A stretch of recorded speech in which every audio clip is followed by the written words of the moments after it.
Good evening, welcome back. My name's Stacey. For today's video, we're going to be doing something just a little bit different because today is the 15th of January and today is the start of the Historical Romance Readathon. So, the Historical Romance Readathon is run by Jessica from Piece of Books, Lacey from Lacey Book Lovers, and Lisa from Remarkably Lisa, all on Instagram. I will link them below. And basically, it's just an opportunity for people to get together and read as many historical romances as we can. And as you can see, I have quite a lot to choose from. I love historical romance. It's probably my favourite genre of romance, although it does vary a little bit depending on mood. But I was really excited to take part in this. It's a little bit more organised than I've ever done any reading before. Usually I just grab a book and see what happens. But basically we have a bingo square of 16 kind of tropes, categories, etc. to try and tick off during the readathon. There is also a group read and there is also a 7-day Instagram challenge as well, which I haven't done for today, so I probably need to get on with that. But anyway, so today I've been at work, so I've not been able to get any reading done yet. It's been another hectic day, but I am home now. It is Friday, so I've got all this weekend to read as many books as I can. And I thought I'd start very quickly by showing you some of the books that I plan to read during this readathon. So, first up is A Notorious Vow by Joanna Shupe, which is the group read that I spoke about earlier. Joanna Shupe is a completely new author to me, never read anything of hers before. She also seems to base most of her romance in America, which again is slightly out of my kind of specialism. I tend to be more Regency romance or kind of medieval Britain, so that'll be interesting. And yeah, I'm looking forward to reading that and seeing what everybody else thinks at the same time. So next up we've got Wicked and the Wallflower by Sarah MacLean, and I've heard so many good things about this series. Yeah, so this is book 1 in the Bare Knuckle Bastard series, and I've heard so many good things about this book and this series in general, and I thought today was as good a day as any to pick it up for the first time. So this one will tick off a number of the categories. It's a new to me author, it's different social classes, and yeah, I'm just really looking forward to getting stuck in. I think this might be the first one I pick up. This might be my read for tonight. So next up we have The Highwayman by Kerrigan Byrne, and this one is quite canny because it's ticking off 2 birds with 1 stone, because I have got another read along that I'm doing next week, the Romance Book Squad, where we're reading the whole Victorian Rebel series, and the first book of that series is The Highwayman, and I'm very, very excited because, as you know, if you watch my December spread list, I'm a bit Kerrigan Byrne obsessed at the moment, and I'm very much looking forward to getting stuck into all of her books. And yeah, this book sounds really, really, really interesting. My copy better arrive soon. It's due to arrive this weekend, and it better do because I really want to get stuck in and get reading it. This also ticks off a number of the different categories because the copy I've got is a used book. It features a widow, apparently it's a marriage of convenience, I think, and it's also a highly recommended book for me, so ticking off loads of those little boxes with that one. So the next book that I'm hoping to read is The Duchess Deal by Tessa Dare. This is another new author that I've just recently come across. I read 2 of her novellas, I think, just before Christmas, and absolutely loved them. They were perfect. So I can't wait to see what I think about some of her slightly longer books. I believe The Duchess Deal covers a marriage of convenience. I think there's a damaged hero, and it also has a blue cover. And I'm very, very excited to see if I like this book as much as I've liked her others, because if I do, then I found another new series to just immerse myself in, and that's always my favourite thing in the world. So then we have How to Marry a Marquess by Stacey Reid. I've read 2 Stacey Reid books already this month, and she's a bit of an accidental find, but I've absolutely loved everything I've read about her so far. I've read the first book in this series. I think it's her Wedded by Scandal series or something along those lines, but I absolutely love the first one. I'm actually skipping the second one just because the third one ticks off more boxes for the Historical Romance Readathon. So I'm going to read number 3 and then I'm going to go back and read number 2. But I've absolutely been blown away by Stacey Reid. She's just such a fantastic writer, and her books are so easy to read. I just get lost in them, so I can't wait to start this one. I'm really looking forward to it. So another author that I've recently come across that I've really, really enjoyed is Kathleen Ayres. So I read the first book in her The Wicked series a couple of days ago, and they're on Kindle Unlimited. I think she's an indie author, which is fantastic. And Kindle Unlimited, as you know, is just brilliant because you get as many books as you want to read for your £7.99 a month fee. So that's amazing, and I always love it when I find someone that I really, really love who is on Kindle Unlimited, so I can just go and just read them all back to back. And the Devil of a Duke book is the second book in her The Wicked series, and I'm really, really looking forward to seeing how that series carries on and where we go next. So that's another absolutely one I'm looking forward to. I'm looking forward to them all, like just all of them. So next up we have That Scandalous Evening by Christina Dobb. Is that right? Yes, Christina Dobb. And this one is another book that is featured in another read along, so it's part of the Winter of the Wallflower book club that I'm doing at the same time. So again, two birds, one stone. Again, this is another book that I really don't know an awful lot about, but from what I remember reading on the back of the cover, it does feature different social classes, and also there's a shirtless man on the cover, so tick tick tick tick, ticking off those boxes again. And then finally, for the minute, I've realised that I've spent quite a lot of money on books recently, because of all the book clubs I'm in, and just, you know, trying to get special copies. Like, I brought all of my new Julia Quinn books recently, so yes, so I've decided I do want to try and do some of this read along without buying new books, so I decided to go to my trusty shelves and see if I could find a couple of books that ticked off some of the categories. And the one that came in really handy was this beauty here. This is Seductive Surrender by Catherine Hockett. And this is probably one of the first historical romance novels I ever read. I couldn't tell you what the actual first one was because it was like 20 years ago, but it was definitely, this is in the running. It's been a long time since I last read this book. It's actually a very different historical romance novel as well, because it's not Regency or any of that kind of time period. It's set in 1846 in New Mexico, so it's kind of Spanishy, banditos, cantinas, kind of, you know, Spanish ladies. I absolutely loved it as a child, teenager, you know what I mean? So I'm looking forward to seeing how much I enjoy it now. And the reason I picked this one is because, one, I'm pretty sure it's a standalone book, and two, it is pre-2000. This one was actually released in 1991, so it's a very, very old book, and I'll be interested to see how it stands up against some of the kind of more modern stuff that I read nowadays.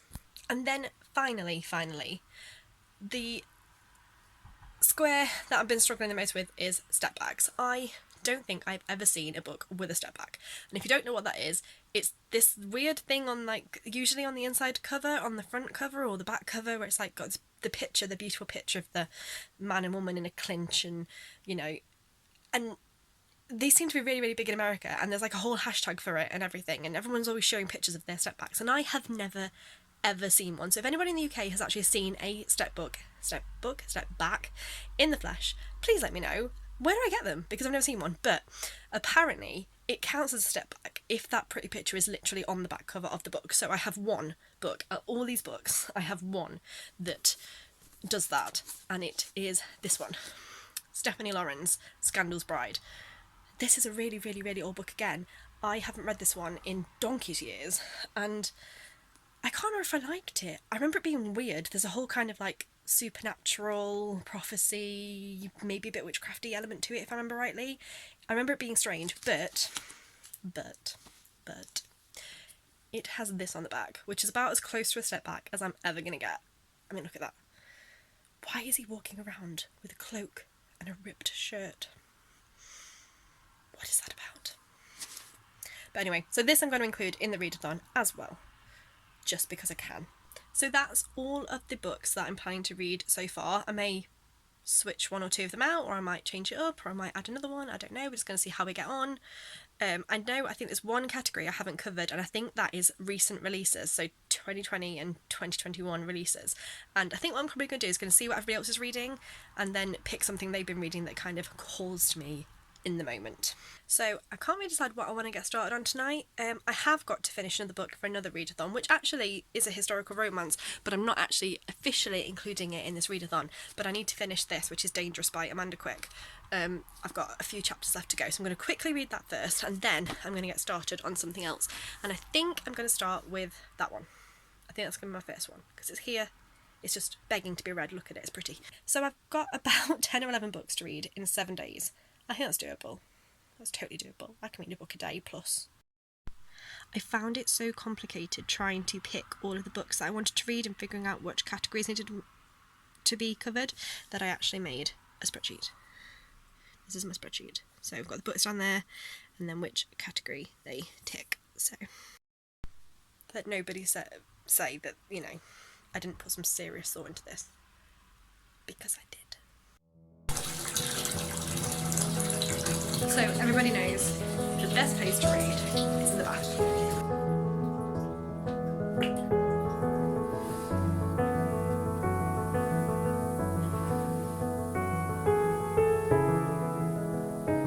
So it is now Saturday. Last night's reading didn't really get off to a great start because I was just so tired. So I did finish Dangerous by Amanda Quick, and I enjoyed it. I didn't love it. Wouldn't say it's one of my favourite reads of all time, but it was okay. The ghost busting, that's very helpful, thank you. The ghost kind of hunting element was different, and it was quite interesting, and I liked how it tied in with all of the mysteries and the kind of the intrigue that was going on. So yeah, it was alright. I didn't get started on Wicked and the Wallflower just because I was really sleepy, so I went and had an early night instead. Then I got up stupidly early this morning and went downstairs, but I got distracted by Devil of a Duke by Kathleen Ayres, and I started that instead, and I've just finished that, and I really liked that. I'm really liking her writing so far. She's really easy to read. It doesn't take a lot of reading. So Devil of a Duke is the second in the Wicked series, and it features... what's his name? I've literally just finished it.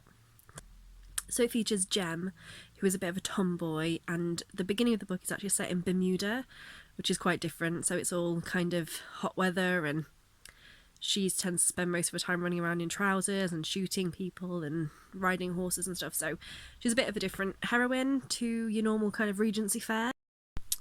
So the hero is Nick. It took me a minute, but I got there. And he is meant to be a kind of anti-hero. He's got a bit of a bad reputation. Everybody thinks he's cursed. He's called the devil because he has mismatching eyes. Why that would be a thing, I don't know, but apparently it is. And I really enjoyed this book. It's really steamy. There's amazing chemistry between the main couple as soon as the book starts. There's loads of kind of peril and threat. There are loads of villains who are out trying to get the two of them. I just really enjoyed it. It's one of those books where it doesn't really take any reading at all, and I finished it in pretty much one sitting.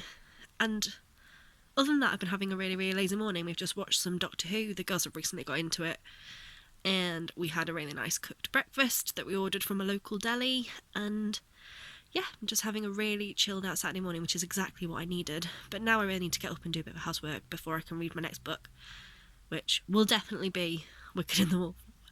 I am going to start it now. So, back in a bit.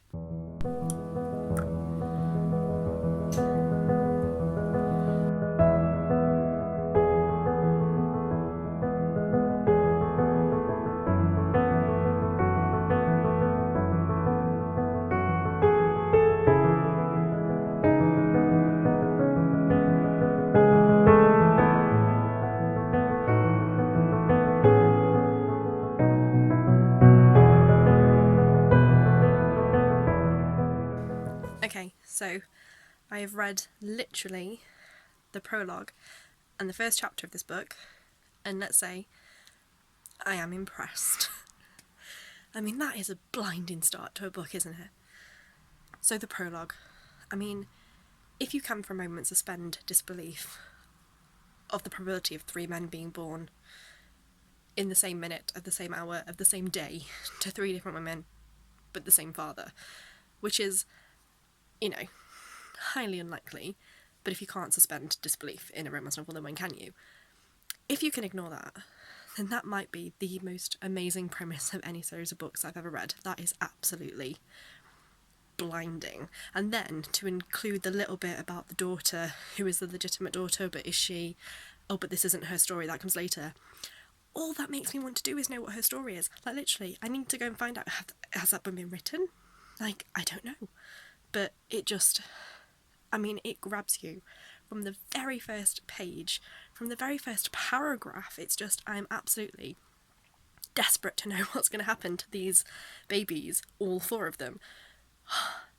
That is such a good start. And then the first chapter, bang, straight in there. I hate it in books when it takes an age for the couple, the heroine and the hero to meet. You sometimes get them where it's like 2 or 3 chapters with the hero, 2 or 3 chapters with the heroine, and they haven't met yet, and you cannot have a romance novel until those 2 people have met. This does not mess around. I mean, I'm talking like,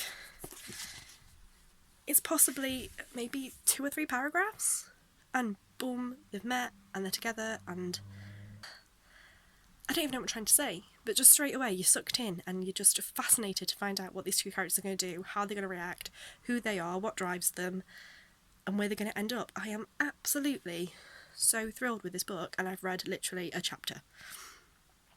That, my friends, is how you start a book.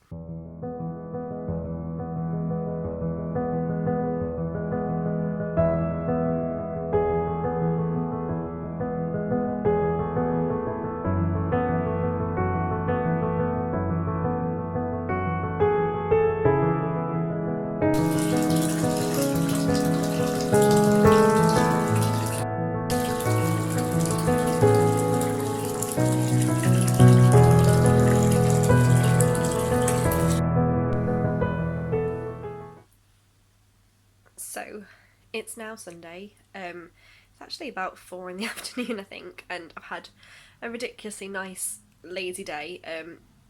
Poppy, my youngest, has got me addicted to a new game called Overcooked 2 on the Xbox, and we played that for virtually the whole morning, and it's great because we can also play remotely with my sister, so it's just a nice way to spend some time together. And then we went out and played on the scooters for a bit. Me and the dad are such big kids. My hair, by the way, is absolutely mental at the moment. Oh dear. This is what happens when I just leave it to dry naturally. And then I have finished Wicked and the Wallflower. It's just here. It was absolutely amazing. Like, that is such a fantastic book. Oh, I don't know where to start talking about it. It really was brilliant. So I loved the kind of... It's not a fairy tale retelling. It's not got a set plot which follows a fairy tale, but there are just these odd kind of references and hints to fairy tales with... He keeps calling her kind of fairy tale Felicity, and there's kind of the hint of him being a bit Rumpelstiltskin-y, kind of making deals and bargains with her. I absolutely loved it. Devil is such a lovely hero. He's just my favourite kind of hero. I love people who think they're undeserving of love and who, you know, it takes a really long time to convince them that they're worthy of anything. I love that. I'm a sucker for it. I'm a sucker for the name Devil just because I always like that the character who's named by their reputation rather than by who they really are. And this is such a fantastic book. I mean, I loved that in the book there were moments where he saves her, which is obviously always great from a kind of a, I don't know, romantic hero kind of way, but then at the same time there was moments where she saved him, like quite literally rescued him from situations. And that, I mean, that final section is just amazing. And I did have to have a little bit of a skip forward and look at the blurbs for the next 2 books in the series because I'm really fascinated by this world and by these characters, and I really want to know what's going to happen with the rest of them. And I've obviously found out book 3 is going to feature 2 of the characters we've met in this book kind of sorting out their happily ever after, and I'm really fascinated to see how that works because it doesn't seem clear from book 1 how they could possibly end up happily together. They seem like they've got quite a bit of drama and history, so I'm really looking forward to that. I think I'm going to have to go and order the second 2 of both of these straight away. But yes, but there we go. I've finished 2 books now for the readathon, and I've already started my 3rd. I'm now reading The Duchess Deal by Tessa Dare, and so far I'm loving that one as well. I'm having a great time. I'm just loving it. The Duchess Deal is the story of a seamstress who turns up at a duke's house in a wedding dress, and he's looking for a bride, so they enter a marriage of convenience, and so far it's just a really, really good marriage of convenience story where he's definitely not looking for love, he's not looking for affection, he doesn't want to have a deeper relationship than purely just convenience, he just wants to have an heir, and she is kind of fighting against that and trying to convince him that they could have more than that, and it so far is brilliant. It's so easy to read. I'm just galloping through it. I love it. So I'm having a great old read at the moment, and it occurred to me earlier that I've not really given any thought to the bingo board and what categories of reads and what boxes I've ticked off. I've just literally been reading for the joy of it, which, if I'm honest, is, I believe, the only reason you should ever read. I hate anything where you have to read something for the sake of it. Like, life is too short. Read what you like. You know, I try and keep up with current affairs and news and try and, you know, get lots of different kind of information from different sources. But when it comes to reading purely for entertainment, this is my downtime, this is my leisure time, this is my fun and my way of relaxing, and I don't want to have to feel like I have to do anything at that moment. So I don't want to read a book because someone tells me I should read it, or because I feel like I have to read it in order to be well read or to read varied things. I want to read exactly what I like, and if that means that I read like the same kind of book over and over and over and over and over again for the rest of my life, then I'm quite happy with that, because life is too short to do anything you don't want to do, just especially when it comes to entertainment. I think if you know you like something and you want to read it because you want to have that short window of time where you're just enjoying yourself, then go for it, knock yourself out. No judgment here at all. But anyway, the bingo board. So far we have read Devil of a Duke by Kathleen Ayres, and with that one we ticked off, so blue on the cover because the cover was blue, shirtless man on the cover as well, and also indie publishing because it was an indie published book. So that's 3 ticked off straight away. And then Wicked and the Wallflower, we have also ticked off different social classes. Obviously he is like London underground and she is the daughter of a Marquis, I think. It was new to you, not new to me, author. I'd never read anything by Sarah MacLean before, but I definitely will be reading more from her in future. I freaking loved it. And it was also a used book.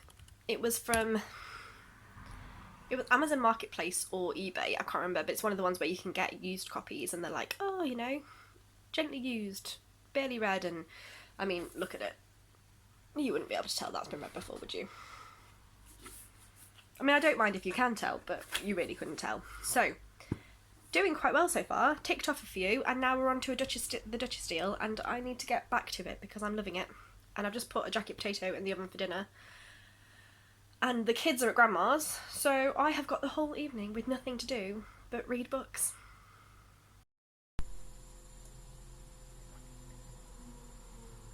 So, it's Monday now, and fast forward a bit, skip ahead. We're back at work, which is putting a little bit of a crimp in my reading style, but not too much.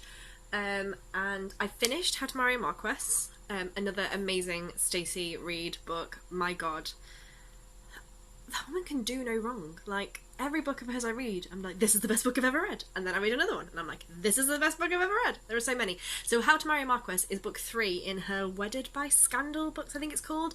And book 1, I think, was Accidentally Compromising a Duke, which I haven't spoken yet too much on here because it's going to be my January wrap-up nonsense. And that one is so cool because it's all about a girl tries to compromise one guy because she's in love with him, and she accidentally compromises the wrong guy and gets caught in the wrong bedroom, and there's a drama, and then they get married, and it's a fantastic book. I haven't read book 2 yet because I skipped to book 3 because it ticked off more of the categories, the bingo squares for the readathon. But book 3 is How to Marry a Marquess, and it features Evie, who is one of the characters. She's like the best friend character from book 1, and she has been in love with Richard for years and years and years and years and years, and they show you a little bit of that in the book. You see a bit of their backstory and kind of how they develop their friendship and all the rest of it, and how they're always kind of flirting with each other and they're into each other but they're not into each other, that kind of thing. And then the book kind of really starts where she's basically decided she wants to marry him. She only wants to marry him. She doesn't want to marry anybody else, and she basically asks him to give her seduction lesson, and it's very steamy. There's some very, very steamy moments. There's a great bit in a carriage. I thought it was really interesting because it has loads of social kind of commentary. He has an illegitimate daughter, and he has spent a lot of time rescuing children from horrific circumstances, like from orphanages and kind of children who've been abandoned and living on the streets, and he spends a lot of time trying to make their lives better and to help them out. And it's all about, you know, she's lived a very sheltered existence. She's very proper lady from a proper family, and she's not used to being around kind of poverty and hardship, and it's all about her coming to terms with the reality of the world versus her viewpoint of it, and them trying to marry that. He has a very bad reputation, everybody thinks he should stay away from her, And I just absolutely loved it. It's just cracking. I need to go back and read number 2 now because I really do love it, and I need to read everything Stacey Reid has ever written because she's fast creeping away to being one of my favourite authors. I'm absolutely loving it. And now I have started reading, completely gone off the list here, this was not on my list at all, but I've started reading, what is it called? It's a book, The Theory of Earls by Kathleen Ayres. I mentioned her earlier on because I've been reading her The Wicked series. This is kind of a spin-off series to that. And I wanted to read it because the blurb reference him telling her to play piano in just her chemise and stockings. So basically he wants her to strip for him and then play the piano. And the blurb is just... it's just fascinating. It's attention grabbing. It grabs you. You kind of want to know what's going on. So I decided I had to take a little momentary diversion from what I was planning to read and read that instead. And I'm probably about maybe a third of the way through, and I'm really enjoying it. The lead female is a very keen pianist. As always in these books, she's being pressured to marry by her aunt, and she's trying to find a husband who she'll find pretty inoffensive so she can carry on playing piano and be left to her own devices. And he is a man who's sworn he's never going to marry, as they all do apparently in this time period. Is that just like every man on the planet is saying they're not going to marry? Really? Talk about a cliche. But it's a cliche because it works, isn't it? That's why it's in all of them. And basically he fancies her, but he also likes the passion that she has when she plays piano, and he is kind of drawn to her, and he's going to, I think, I'm gathering, I don't know for definite because I haven't got that far yet, but I'm gathering he's going to offer to help her find a husband if she will play for him in a scandalous situation. So I'm really enjoying that so far as well. That's really good. And then, you know how much I like a bath time read. I like to go and have a little bit of a chill out and relax in the bath and have a soak with some bubble bath and maybe some candles and a nice book. And I'm very, very excited because today I'm starting The Highwayman by Kerrigan Byrne, and I'm so excited. This sounds so absolutely my cup of tea. It's not even funny. I am not going to talk too much about this book in this particular vlog because I want to do its own special reading vlog, one for every week, of the Kerrigan Byrne read-along that we're doing, the Victorian Rebel series that I'm doing with the Romance Book Squad. So I want to do a separate vlog for this book and then every book consecutively after that. So I'm not going to mention this one too much. I am going to say I'm starting it, but that's as much as details we're going to go into. If you want to see exactly what I think about this one as I read it, then you're going to need to go to the other vlog when it's ready. So subscribe and then you'll know when it's up. So I really couldn't be bothered to cook this evening. I'm on my own. So we have a cheeky McDonald's order. So in case you're interested, my usual McDonald's order is a Coke Zero because, you know, gotta watch those calories, right? A double quarter pounder cheese burger, fries, and then cheesy melt things. That is a ridiculous amount of food for one human, but I'm gonna love it.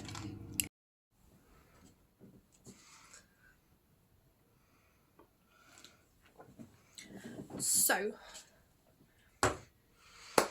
where were we? It's now been quite a few days since the Historical Romance Readathon ended. I kind of got waylaid. Life got in the way of me doing any more updates, but I did keep reading. So I thought I would just hop on here. Dinner was great, by the way. Loved it. So I thought I would just hop on here and just do a bit of a wrap up of how the end of the readathon went. I think I last spoke to you on like Monday, Tuesday time. I get these paper straws are good for the environment. They're crap for drinking out of. But anyway, so when I left you, I was just starting The Highwayman by Kerrigan Byrne, and I was also halfway through Theory of Earls by Kathleen Ayres. The Highwayman, I have got a full reading vlog, kind of, more on that later. On this book, where I talk about it a lot more in depth, there are some spoilers, so just be careful if you do go into that vlog. I adored it. It was perfect. It completely blew me away, stole my heart, and possibly ruined me for all of the books. Maybe that's why I kind of slowed down a bit, because I just kind of just got so wrapped up in this and the world and the characters and the romance that I just didn't want to think about anything else, because this was just perfect. So we finished The Highwayman. That ticked off a number of different categories from the readathon. It ticked off, to be fair, I think it ticked off quite a few, but the two that I used it for were recommended to you, which obviously it was recommended by a lot of people, and then Widowed Heroine. So yeah, so Highwayman, perfect, loved it, couldn't say enough about it. So then The Theory of Earls, bless it, great book, not gonna lie, still loving Kathleen Ayres, still one of my favourite authors I've found this year, still, I've read about 3 more of her series since the readathon finished. I'm just completely wrapped up in her world and I'm addicted at the moment. So, but The Theory of Earls, I think I got distracted because of The Highwayman, and so I didn't end up, it took me quite a long time to get into it and to read it properly, and that was no disrespect to the book and no kind of commentary on the book. It was just, I wanted to read that more. So I read that, and then I came back to The Theory of Earls and just looking at it. So this was the piano playing one. This is the sexy piano nonsense. It was sexy. There was a lot of pianoing. It was kind of a slow burn. I think it's about halfway through before they finally get together, but when they get together, I was like, boom, it's hot. There's all the stuff with her potentially marrying somebody else. He's pretending he's not interested in marrying her. He's like, I just, I'm not interested in getting married. I just want to have sex with you, kind of thing. Which is such a historical romance trope.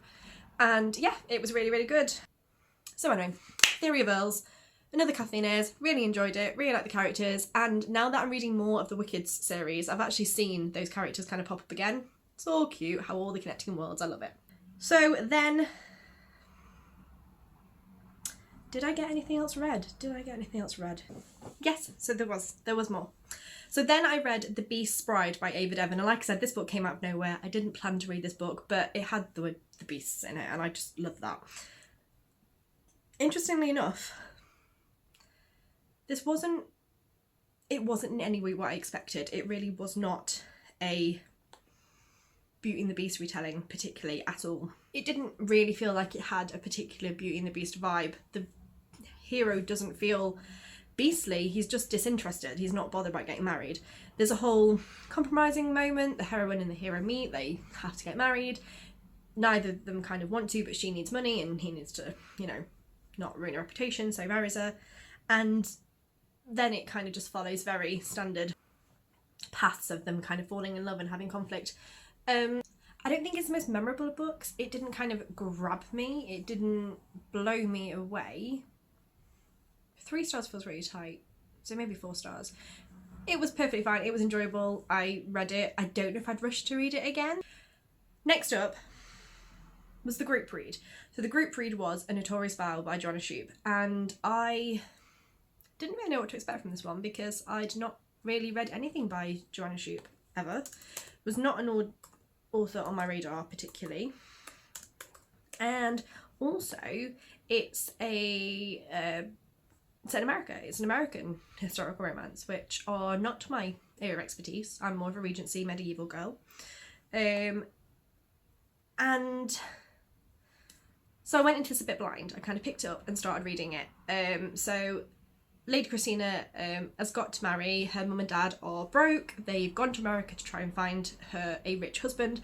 And it's kind of a bit of a flip on the usual way around. So I've read a lot of these kind of romances where the American heiress moves to England to try and catch a title. This was kind of the opposite way around. The English lady went to America to try and get a rich husband, using her title to attract their attention. She stumbles into the garden of a reclusive next door neighbour who ends up being a deaf gentleman called Oliver, and he was reclusive and he was distant and kind of a bit on the shyer variety, but he definitely wasn't like nasty reclusive, he wasn't mean, he just wanted to be left alone and kept to his own devices. And there's this whole subplot with Lady Christina possibly having to marry this repulsive old guy who was just totally cringeworthy and awful, and her family like pushing her to marry him, and it's gross. And she ends up being compromised by Oliver and they end up having to get married. And I wasn't sure how I was going to go for the character of Oliver. He wasn't quite alpha enough for my usual tastes, and he wasn't kind of domineering enough. He didn't just want to take what he was due. He was kind of quite shy, reserved, wanted to be left alone, kept himself to himself. But he was so adorable. He was just lovely. He was the nicest hero. He just, you know, it's not to say he doesn't make some bad decisions. I mean, sending your wife off to have dinner with somebody, another man, just because you're a bit, like, worried about going out into society is ridiculous. This book was really sweet, and maybe initially I thought it was possibly just going to be a bit too sweet for my like. I do like a book with a bit of bite in it, and then it gets kind of towards the end, and Oliver's cousin is trying to cause trouble because he basically wants all of his money, and I don't really want to spoil it, but the stuff that Oliver goes through and the kind of the problems he faces, I was so angry on his behalf. I was just livid. I wanted to go and get this cousin and strangle him, and the treatment that Oliver has to endure is just appalling. And I know that's probably really accurate for the time period, but my god, it was disgusting, and it was so I'm protective of male characters more than I am probably female characters, because it's really sexist and it's really not at all modern feminist of me, but I'm used to seeing women deal with hardship and then, you know, having to put up with being mistreated and put up with being kind of oppressed and downtrodden. That's standard, especially in historical romances. That's what life is when you're a girl. So, but when it's a guy, and when, you know, they're the ones being abused and they're the ones being battered and they're the ones trying to emotionally deal with it all, it's just, it gets me. It's a thing for me.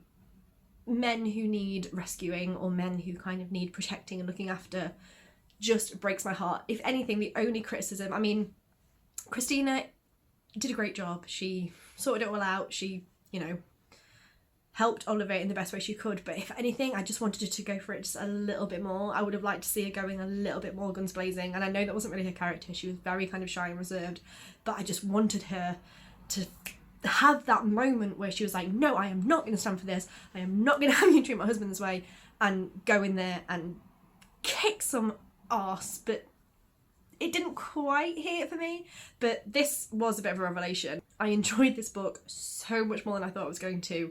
I thought it was going to be a bit of a, I'm reading it because I have to, rather than because I want to, and I just couldn't put it down. It was so beautiful, and it broke my heart, and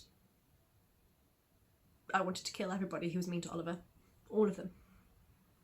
In fact, I don't really think any of them got the comeuppance they deserved. They all needed punishing far worse. But yeah, it was just perfect. Loved it. So good. And I think that was the last book I read as part of the readathon. There are a few I didn't get to. So the two that I'd planned to read that I didn't get to were this one, Stephanie Lauren's Scandal's Bride, and this one, Seductive Surrender. It just didn't happen. I wasn't in the right mood, and time kind of swept away from me towards the end of the week. So these, like I said, they were rereads anyway. I've read them before, but I just didn't quite get around to it. They will have their day. Now that I found them, I do want to reread them again one day, but it won't be today. It wasn't this week. And then that's kind of this evening. I started this as part of the Winter of the Wallflower read-along that we're doing as well, a separate book club, and I started it. And this is where sometimes I think you've got to be careful when you are paying attention to what other people are saying online, because the comments people were leaving about this and the conversations they were having really put me off. Immensely put me off. So I got this book quite late in the week. It didn't get to my house till about Thursday, maybe Wednesday, Thursday time, and everybody else had already read a good portion of this book and were basically slating it and saying how boring it was and how much they didn't like the characters and they hated the guy and they didn't like the storyline and the plot was unrealistic and blah blah blah blah blah blah blah, and there was something about him having a small penis, who knows, and it just really put me off. So I need to stop. It's hard, but I need to wait and read the book first and then read what other people think, because if I read a lot of people saying it's crap before I want to get to reading it, I'm not going to read it, am I? So I got a couple, I think I only probably got like a couple of chapters in, and I just couldn't get into the zone for it because of everything I'd read. I do have to say, does this qualify as a step back? Do I have a step back now? I mean, it's so pretty. Look at it. It's an apple. Why is there an apple? Is that relevant? One should never make one's debut with a scandal. I'll probably wait. I'll probably give it some time and then I'll go back and have another go at it. But really, it's really not easy to read a book when everyone's telling you how rubbish it is. And there we have it. Readathon done. I really, really enjoyed that. I love historical romance novels. I'll read them all day, every day for nobody. Since then, I've read about 5 more, I think. I'm absolutely just addicted now. They've got me in that zone, and now I'm in the zone and I'm reading them all and I'm whipping through Kathleen Ayres. I've got another couple of Stacey Reads to go through. I've got The Hunter by Kerrigan Byrne to go. The list continues. I mean, seriously, we've gone crazy over here. I've got books coming out of my ears. And I'm loving it. I'm living for it. It's been so much fun. I didn't quite finish the whole bingo board. I think I was a couple off. I didn't get to my one that was published before 2000. I didn't get my one that was a standalone. And I kind of started my step back one, but I didn't finish it. So, but it was fun trying. It was fun just like reading and seeing where everything fit in and making a spreadsheet and all the rest of it. I had a fantastic time. Thank you very much to Jess from Piece of Books, Lacey from Lacey Book Lovers, and Lisa from Remarkably Lisa for setting the whole thing up and planning it all and organising it all and doing all of the bits and pieces that went with it. I had a ball. See what I did there? And that's it for today. Thanks very much for watching. I will see you all soon. Bye.